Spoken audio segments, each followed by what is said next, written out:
حصول علم بذریعہ فیض عام، باطنی علم حاصل کرنے کا دوسرا طریقہ۔ اب باطنی علم کا اس میں بھی ایک عجیب تر واقعہ ملاحظہ کیجئے۔ کہتے ہیں ایک شخص محمد اسماعیل لاہوری کا شاگرد تھا، شادی ہوگی اس کی حافظہ لڑکی سے، حافظہ بیوی مل گئی، یہ بیگم کے پاس جانے لگا، انہوں نے کہا کھلو جاؤ تھے جتے ہیں، خبردار میرے نزدیک آیا تو میں حافظہ ہوں تو غیر حافظ ہے، جب تک حفظ پورا نہیں کرے گا میرے قریب آنے کی اجازت نہیں۔ بھائی لگ گیا نا بیچارہ تھے، شادی ہو گئی، بیگم گھر میں آ گئی اور بیگم کہہ رہی ہے بس ہلنا نہیں اپنی جگہ، میں حافظہ ہوں تو غیر حافظ ہے، اور کر حافظہ نہ گیا،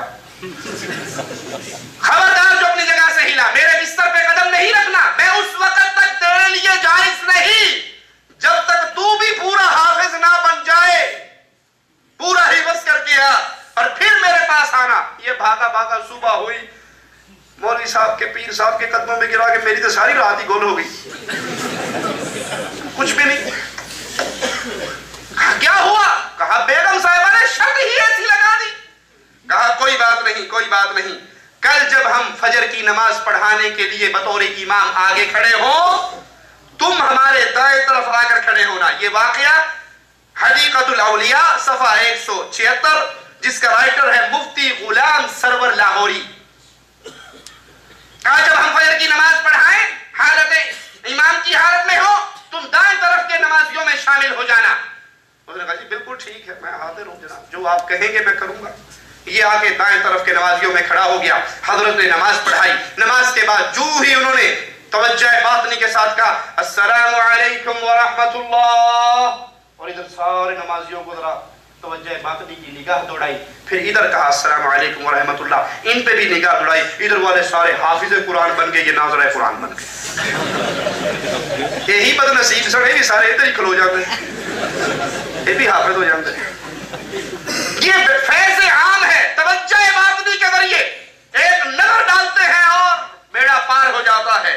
سوچئے ایسے باطنی فیض کا نبی کریم صلی اللہ علیہ وسلم کے پاس یہ علم ہوتا کہ اس طرح بھی ٹرانسفر ہو جاتا ہے، تو جب آپ کے پاس ایک گروہ آیا تھا پیارے نبی کی زندگی کی سیرت کے اس واقعے کو سامنے رکھ کے اس پہ تولے، ایک گروہ آیا، انہوں نے کہا ہمیں کچھ قراء دیجئے جو ہمارے علاقے میں ہمارے ساتھ جائیں اور ہمیں تبلیغ کریں۔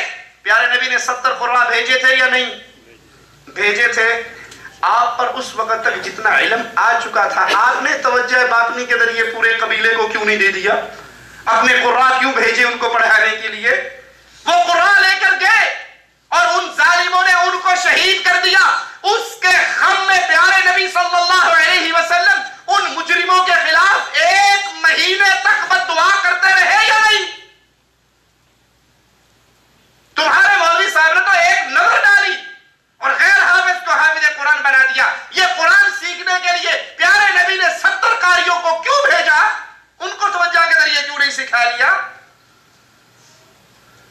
رسول اللہ صلی اللہ علیہ وسلم اپنے پیارے چچا کی آخری لمحات میں ان کے پاس آئے اور کہا یا عمی قل لا الہ الا اللہ، چچا ایک بار تو کہہ دے لا الہ الا اللہ، اللہ کے دربار میں میرے کان میں ہی کہہ دے، میں اللہ کے دربار میں تیرے اس جملے کو پیش کر کے بخشوانے کی کوشش کروں گا۔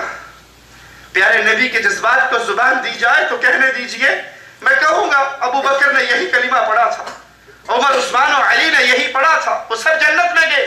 میں نے سنا تھا میرے چچا نے میرے کان میں ایک مرتبہ کو کہا تمہارے پیر صاحب کی تو نظر ہونے سے پورے کے پورے 30 پارے اس شاگرد کے سینے میں منتقل ہو گئے۔ یہاں پیارے نبی نظر کرم بھی کر رہے اپنے چچا پر، زبان سے اس کی منتیں بھی کر رہے، اس کے سرہانے کے قریب بیٹھ رہے، توجہ بھی ہے، نظر بھی ہے، منت بھی ہے۔